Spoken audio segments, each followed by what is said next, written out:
This is what the conversations we're having about. And how do we change that culture? How are we able to engage in our institutions in a way that is respectful of our lives? But there's something I continue saying, that if our lives mean nothing to the people who govern us, how much more our hunger? And it starts from there. I want to give two examples that have stuck with me in a couple of days. A few days ago, the people of Sri Lanka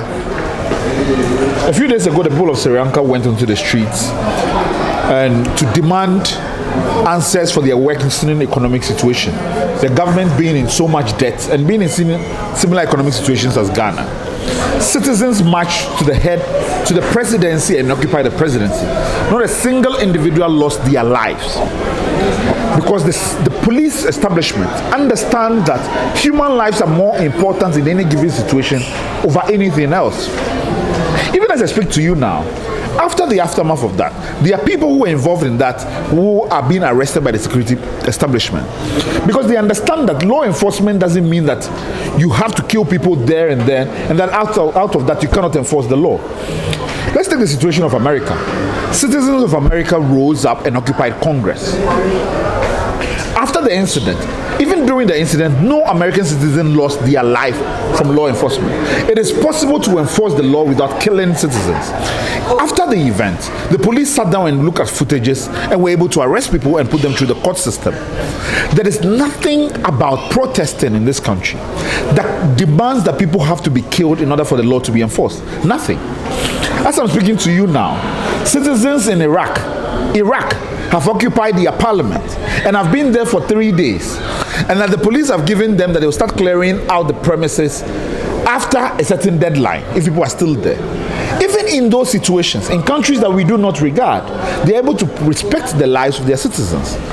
That's what we are talking about.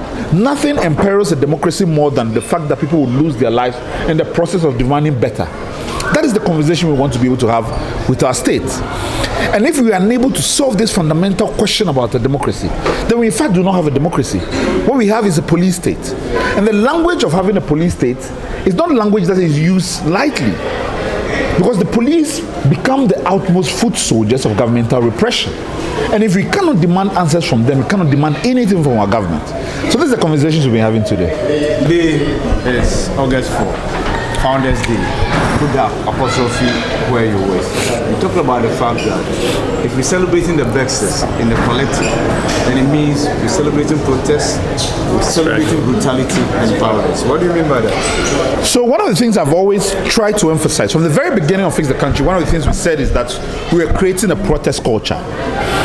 And in fact, this is looking back to the fact that this country was built up on the back of protest against colonial oppression. And then I've made a remark that, yes, when you take the currency of Ghana, all of them, I said the 2 cedi note, bear the face of the Big Six.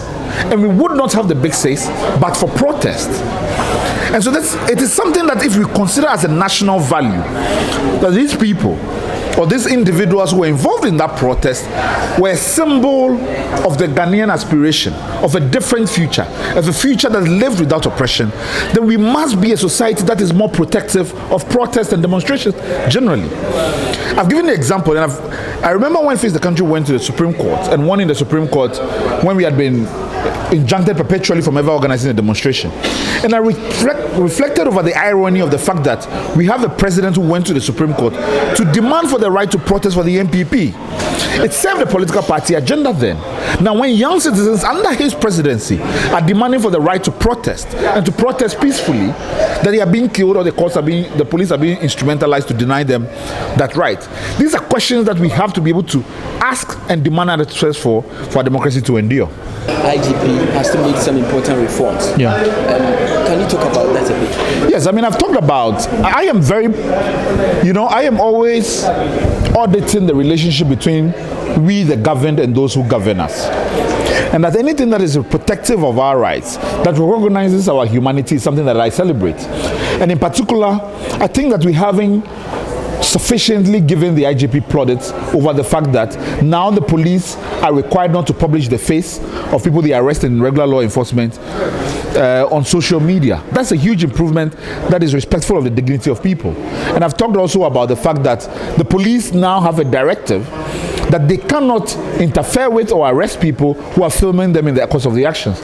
This has been a key issue even for journalists to practice, that there are journalists who have been brutalized by videoing law enforcement. And this is something that I think that the media should be able to champion and talk about more broadly, because the issue was not issued in a public communique.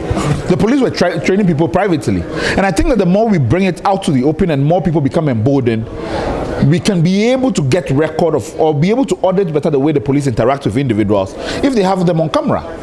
Our president, for instance, sent out tweets around George Floyd. The only reason why we were able to talk about George Floyd was because a citizen was able to video the police in that instance. So the only reasons we can bring the George Floyd in our situation to light is when citizens feel free in recording police malactivity. So the police must be commended for that. Yes.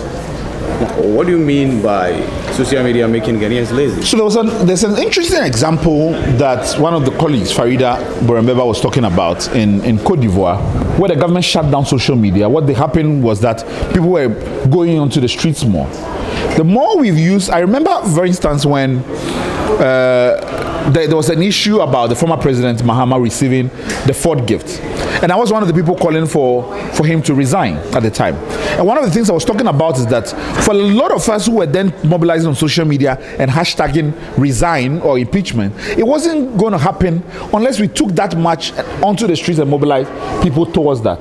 So the process of building a collective mass of people to express and support idea can only happen if we engage within communities, not only stay on social media. And it's important that we don't overstate the impact of social media, even as important as it is. For instance, a lot of people forget that the very first ever virtual protest was done by Face the Country. We got people to protest online by putting up pictures of themselves and doing all kinds of things. It had an impact, but not as compared to when we got onto the streets to protest. And it seems to me then that the language of being active within the community and physically creates much more echo and much more impact than staying on social media. And we have to be able to know the balance well. Grateful. Thank you.